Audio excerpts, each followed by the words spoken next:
Occasionally, I, outside of the channel, reminisce about aircraft that I'm never going to see in real life.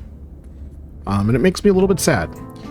And today's virtual aircraft is likely, I say likely for a reason, we'll get into that later, likely one of those situations. Today we are going to be reviewing the Antonov AN225 Maria, the Dream.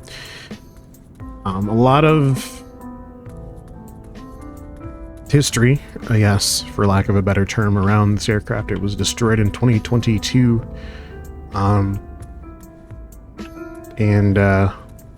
There's plans to rebuild it. We'll talk about that again later. But for now, this is all we have. The next closest thing would probably be an Antonov AN124 or a C5. So, we're going to be reviewing this aircraft today as best as we can, considering there's no more real-world info, but there's info going to 2022. And taking a look at all the textures, all the stuff we normally do, textures, sounds, obviously getting it up in the air. And talking a little bit about the history of this aircraft, my interaction with other Antonovs, because I was not fortunate enough to see this aircraft before its destruction. We're at the Antonov Airport. The hangar where the Maria would have been parked is right here. It's just that there's no hangar. In fact, lots of remains of the aircraft are still there, the tail section and all that. Anyway, let's get into the review of this aircraft. So I'm going to talk on a different subject while we do a walk around. This is obviously a very large aircraft, so I don't just want to walk from point to point talking about pieces. I'll interrupt myself as we go. For those of you who don't know, the AN225 Maria, which translates out to Dream, was the largest heavy lift cargo aircraft in the world. It's got 6 engines, it's got 2 gigantic tailplanes, originally made by Ukraine underneath the USSR, actually, I believe, to carry the Buran spacecraft, which was a larger version of the US space shuttle. So if you think of a space shuttle scaled up, a few differences, the engines, and all that sort of stuff. But a Russian-made space shuttle was this original aircraft's mission. Once the Buran plan was canceled, they needed something to do with these, or with this. And it became a cargo transporter, and it flew various cargo missions. It was chartered globally, several places across the world. I think the closest it's ever came to me was Toronto Pearson Airport. But I'm too far away from there to have seen it. Closest thing I've seen to the Maria in person, and it was from very far away, is the Antonov AN124. This aircraft's little sibling, if you will. It's got 4 engines, similar to a C5 Galaxy. It doesn't have this unique tailplane. It's got a single monofin. And that was flying into O'Hare, and again, I saw it from, well, Wisconsin, conning, like putting out contrails, so through a 600mm lens. So that wasn't very up close. But like I was saying before, I often reminisce about aircraft. Ooh, that needs some work there. Yes, how often are you going to be looking down one of the APUs? But this aircraft sticks with me. It's like the MiG, what was that, the MiG-23 that went down in Michigan? That's probably was my only opportunity to see that MiG, and I'm still angry at myself with it to this day, because it was flying at AirVenture, which for me at the time was, I don't know, a 10-20 minute drive from where I worked to the airport, and I just didn't feel like going that day, and I didn't go the day after. And then it didn't fly the day after that, and I did go. And then I definitely didn't want to go during the weekend, so I just said, I'll just catch it next year. And then it crashed the very next week in Michigan. This obviously is a bit of a different story. This aircraft was destroyed by artillery fire. Again, it's contested. I'm not here to get into politics. Some people say that the Russian Federation destroyed it with artillery. Some say that the Ukrainian army destroyed it on accident while firing on Russian positions. And it's also worth noting that an aircraft, while beautiful, gorgeous, and a feat of modern engineering, pales in comparison to the... It's got to be thousands, if not tens or hundreds of thousands of lives that have been lost in the Ukraine-Russia conflict. We're not here to take sides on this channel. Human life is human life, and human life lost is sad no matter whose it is. But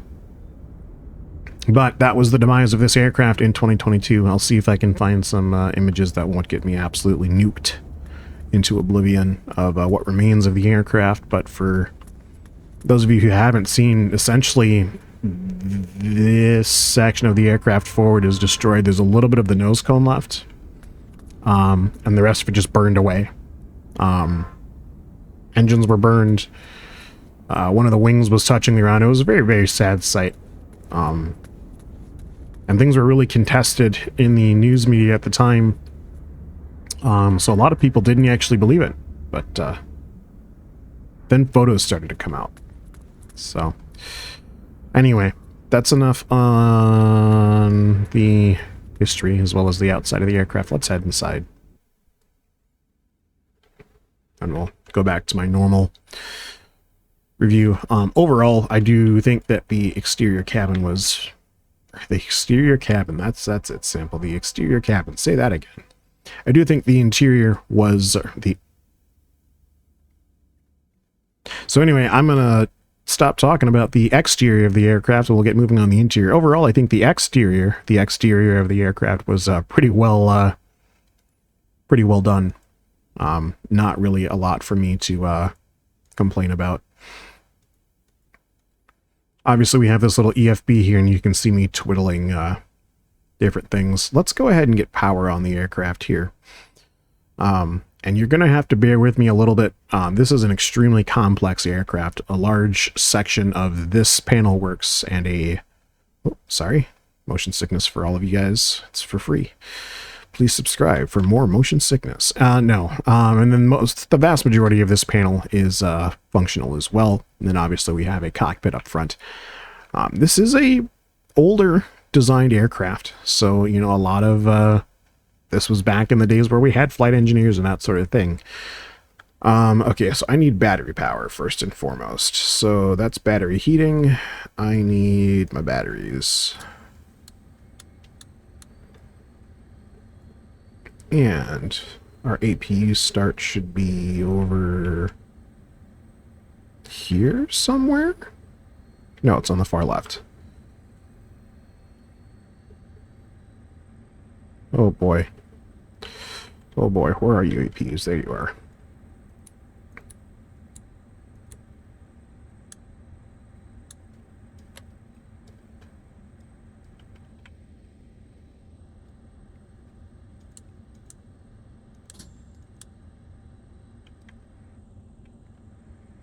Alright, APU 1 starting, and then once we get our APUs, we'll keep making our way through here. The interior lighting on this aircraft is phenomenal. I absolutely love it. It is worth noting that this is a port over from FS2020, but I still love it. There is a little bit of autonomy that you can add in here. So auto, manual, or off. I don't believe that these switches are true to the aircraft, but I certainly appreciate having them.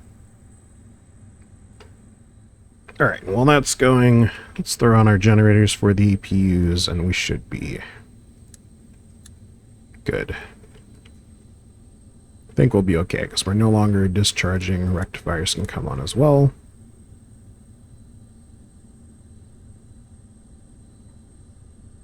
Yeah, we're fine. Okay. So, walking around the cabin here, you saw in the EFB there, I twiddled this little step here, so we can now go down into the main floor. So we've got some wood loaded on board, our main exit there. This aircraft is so capable and actually had its own onboard gantry crane. We're not going to go all the way back there. It's just a lot of the same repeated stuff, but it's a very, very, very nicely done model. This, even though it was made for made for 2020, holds up to 2024 standards, in my humble opinion. Going back up the steps, we also have some rear accommodations back here.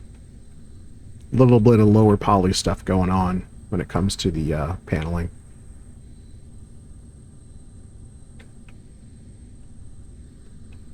And then I think this is our stop here. Yep. I believe on the real aircraft further back is where bunks would be. I don't have any of my controls on. There we go. Quick sweep of the cabin, or cockpit rather. We just went through the cabin. And it is a very, very nicely detailed aircrafts. Even though it's not super high poly, I like the oddball textures on this aircraft seating. All of the different lighting that you can do. In fact, let's make it dark temporarily, just so you guys can really appreciate how good the interior lighting is here. And so many of these zones are separate. It's like I can darken up my flight engineer station. I can turn off the overhead lights. I mean, just the ambience, the availability for ambience is second to none. And I can do the same thing over here. Where's my lighting?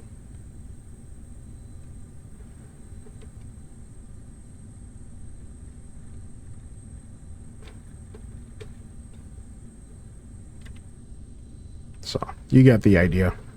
But, absolutely love the lighting. We are going to return to early morning, though. A couple more looks at the... my throttles aren't inverted. At the cockpit here. Again, up close it kind of gets rough, but again, this is a 2020 aircraft. And I will say I'm impartial. I like this aircraft. I like it a lot. So that is going to play into my overall bias. Or maybe it'll make me more critical of the aircraft. I don't know. Anyway, I'm going to go ahead and open up the loading door, and we'll take a look at what we can do as far as our cargoes. Be back in just a minute. Actually, no, let's watch. Let's watch. So you can have, there's two options. You can have the door set up to move at real-time speed, which is significantly slower than what you're seeing here. Or there's the fast option. I opted for the faster option, just so we can keep the video moving. But if we hop out, we can actually see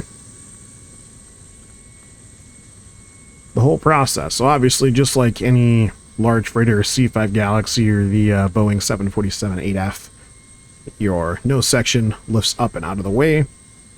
But what makes the 225, the Maria, more interesting, I guess the C5 does this too. But you have a kneeling system, so the aircraft will come out and it will kneel, and then the ramp will extend. So we'll just get a hyperlapse of that real quick.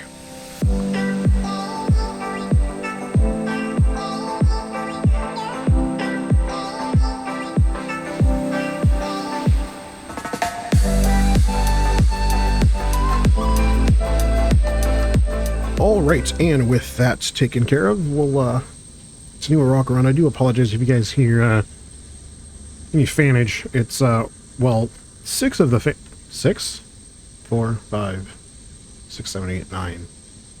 Yeah, like 9 fans are my PC, and then I've got one box fan. It got warm these last couple of days. I'm certainly not complaining though. All right, back on the cockpit. This is one small issue. As you can see now, our standard cockpit position is a bit higher because the aircraft is knelt down. So you will want to have some means of moving your pilot POV up and down if you're planning to opt this aircraft while it's in the loading configuration. We're not going to go through all the different loads. We'll just look at little pictographs here. They're all reasonably modeled. They're not anything crazy, but they're certainly not low quality either. So, that's about it. Obviously, you've got the payload manager. You can do your standard departure and arrival weather.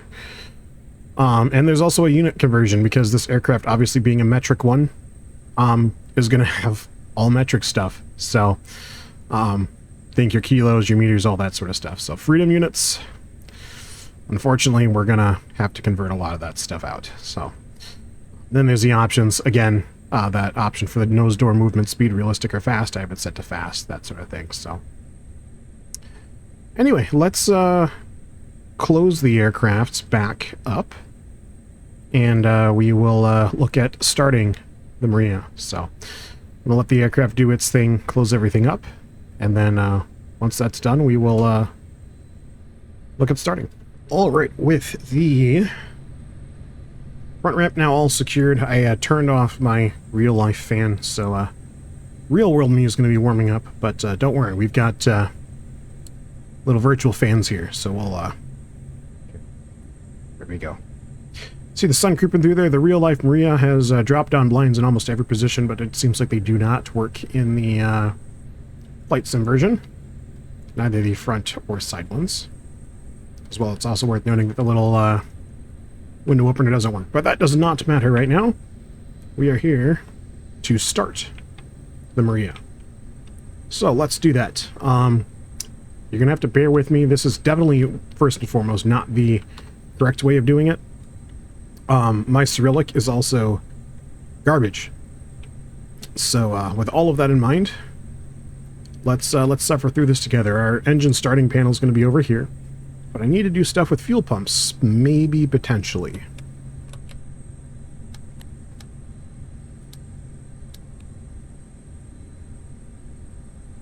I think we're good there.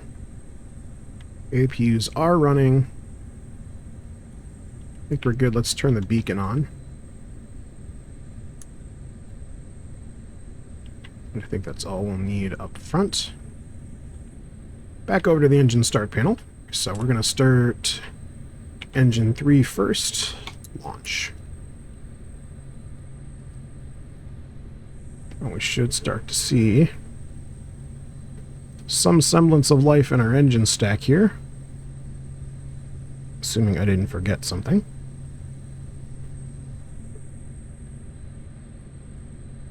So, there we go. Launch in progress. 3. Air start open. It's press and hold, not just press. There's our indication. And there's probably some fuel metering that I actually need to do here. But because Flight Sim doesn't actually model hot starting, I just turn on all the fuel pumps. Temps starting to climb. That means we're lighting off. You can actually very faintly hear that number 3 engine whirring to life. Alright, engine 3 is up. Engine 4, start. And then we just repeat that 4 more times to get all 6 engines started. I'm going to go ahead and do that off camera here, save you guys some time, and I'll be back once this engine start is complete and we're ready to transfer generator power. Well, unfortunately, my computer overheated. And it is what it is. I think it's time maybe for a new GPU, but we'll see. Fortunately, what that does mean is our cargo is back active. Stop twiddling, Mr. Tiller. Our cargo's back active, so we got these big planks of, I don't know, pallets or whatever in the cargo base. That's going to hamper our takeoff performance just a little bit today. Nothing that the Maria can't handle. We just won't be able to do all the flippity-dips and doo-doo-doos that I was planning on, which is fine. I still want my virtual fan, even though I am electing not to have my real-world one. And we'll give the passenger their fan as well. Alright, the Maria, park brake off, on the brakes.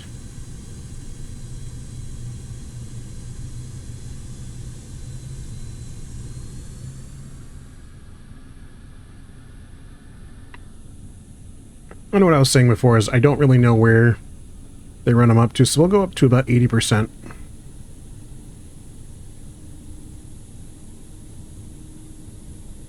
And we'll hold there.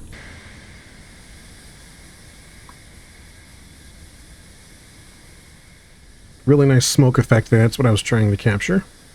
Oh, nice. And then we'll come off the brakes and roll into full power.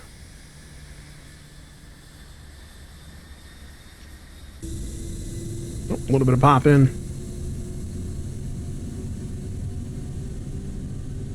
Using the rudder pedals now to maintain runway track.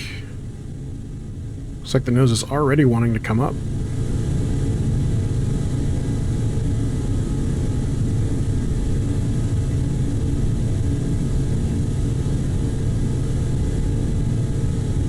Keep rolling until that blue notch. There's the blue notch. Let's start pulling back. Oh yeah, she wants to come up. Let's go fly, Maria. On airborne in the AN225. Dream, Maria, whatever you want to call it.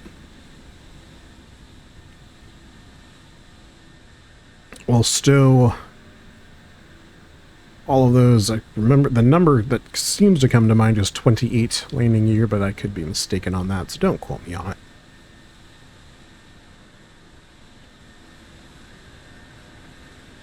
But nonetheless, we are airborne. We'll start transitioning the flaps as well.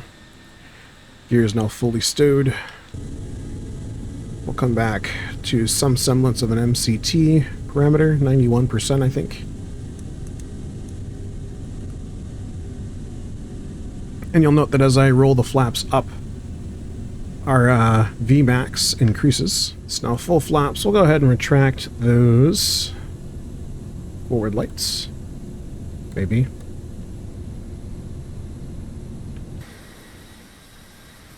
See them now flush with the aircraft, but still illuminated just the way that we want.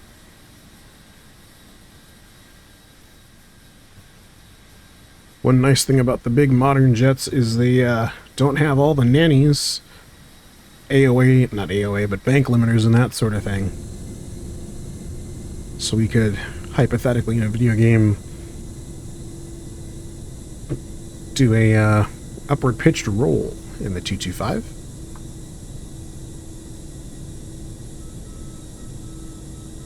So our inner marker going off for the ILS. Not even a warning that we're exceeding our VNE. Oh, never mind. There it is.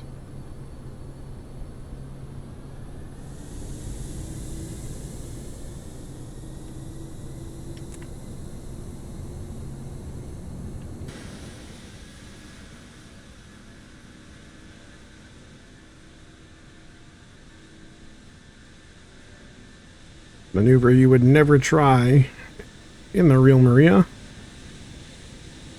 But we've got more than enough going on with us for us today to pull it off in the virtual space. For its size, I will say the 225 is extremely maneuverable. I mean, you're not going to be doing any low-level mock loop flying or anything like that, but you can certainly get it done. I apologize, I didn't do a sound check, but the soundscape, in case you didn't hear it while we were in transit, is very good on this aircraft.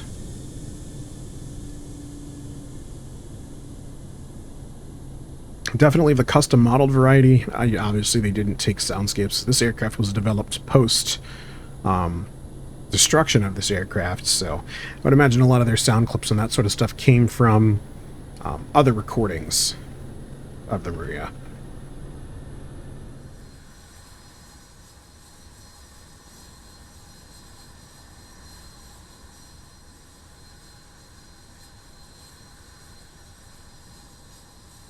Right over our origin hangar, you can see a little bit of satellite data, actually.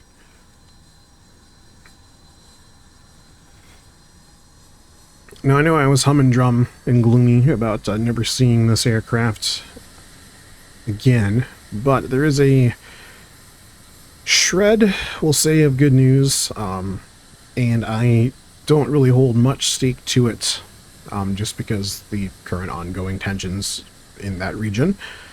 But there, I believe it was the Ukrainian government said that they do plan to rebuild the 225, but we obviously know world governments sometimes make empty promises. We'll see what happens. There is a partially completed, I think the official number was 80%. When you look at it, it's a fuselage with no wings, no engines, which the engines on the 225 are the same as the engines on the 124. So hypothetically, you could have engines sourced for this aircraft. But I mean, no paint, no avionics, none of that stuff. So it would really have to be kind of like a global effort, I would imagine, to get all of that stuff, avionics and everything else, all set. But officially, they do plan to rebuild once the conflict over there is over. Just another reason to end what's going on over there. Anyway, enough gloomy talk out of me. Let's bring the Maria in for a landing.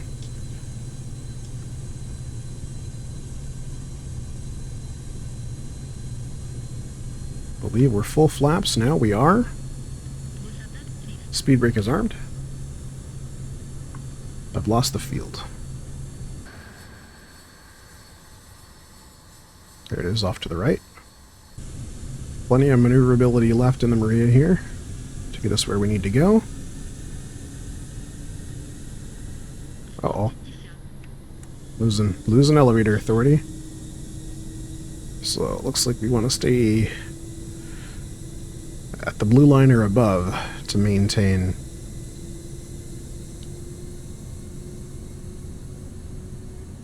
level of flight. Losing authority again.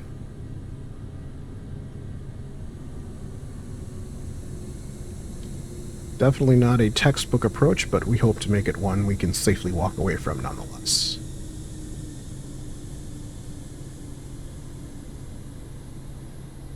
Look at that shadow. That's amazing. Alright, engines to idle were definitely high. Definitely fast.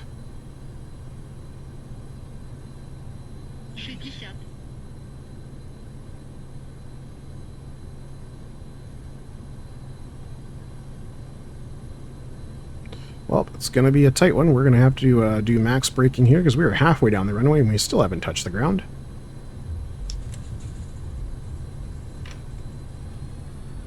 Right, getting on the brakes, getting into the thrust reverse. Spoilers did not deploy, manually deploying now. That doesn't really help us at this point.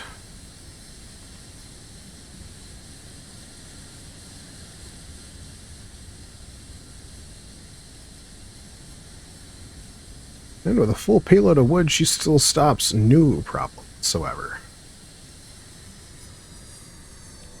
The AN225 Maria, everyone.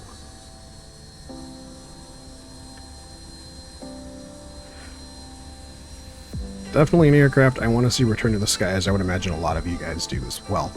If for nothing else, just because of the ridiculous nature of it. What other modern aircraft do we have with 6 engines? You know, there was stuff like the Peacemaker, the B-36, I believe, that I think actually had 8 engines. Was it 2 turning, 6 burning? Or no, it was 2 turning, 2 burning, 1 cough. I don't remember. That was a older, less reliable aircraft. This is a modern aircraft, relatively speaking, that was utilized very thoroughly to get lots of cargo missions. Oh no, what did I do? Guys, what did I do? I accidentally hit my keyboard and now I'm in the air again. Okay. Okay, we've got this. We've got this. Let's get gear down again. I can do this. We can do this. I have no idea what I did. That's alright. Gives us a chance to redo the landing. Last one wasn't so hot. This one will just exceed the flap speed, but it'll be better, I promise.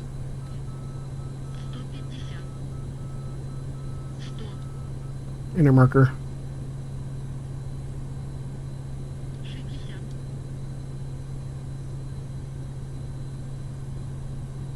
Little late flare. she's floating.